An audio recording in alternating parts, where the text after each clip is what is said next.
So we're starting by cutting some chicken breast. This needs to be bite-sized pieces. And hey, those are not my hands, this recipe is made and shared by a good friend of mine, so I want to take a moment and thank him for that.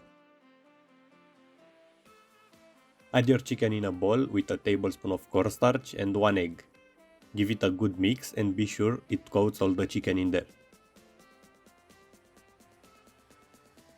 You're going to need some vegetables, 2 bell peppers and 2 shallots.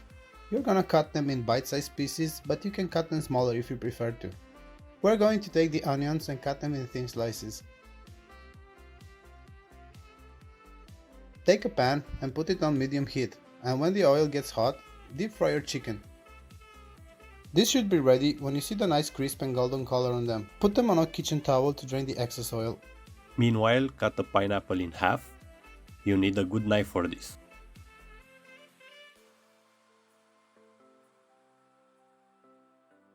Dig in it, and to make it easier, use a knife to do some cuts. This will really help you. Now use a strong spoon and dig. You can use the pineapple in the next step of the recipe or just skip this altogether and use plates. If you use pineapple, just make sure you dig in it enough and make it smooth and nice. And you should use pineapple because it's a great presentation.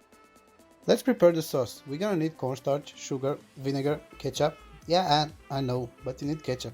Soy sauce, and give it a good mix to combine everything. The soy sauce will add all the salt needed, the vinegar will add the sour taste, and the sugar along with the ketchup will give it a sweet taste.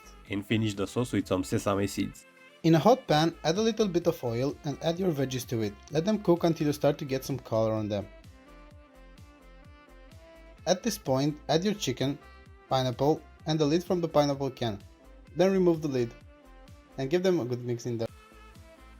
Add the sauce and cook everything for 1 to 2 more minutes.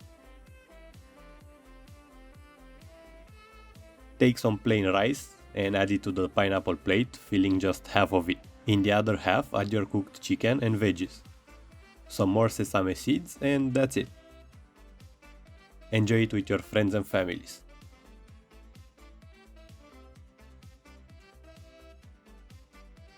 Yeah, I didn't think I would enjoy this so much without spices, but damn, this is good. I told you.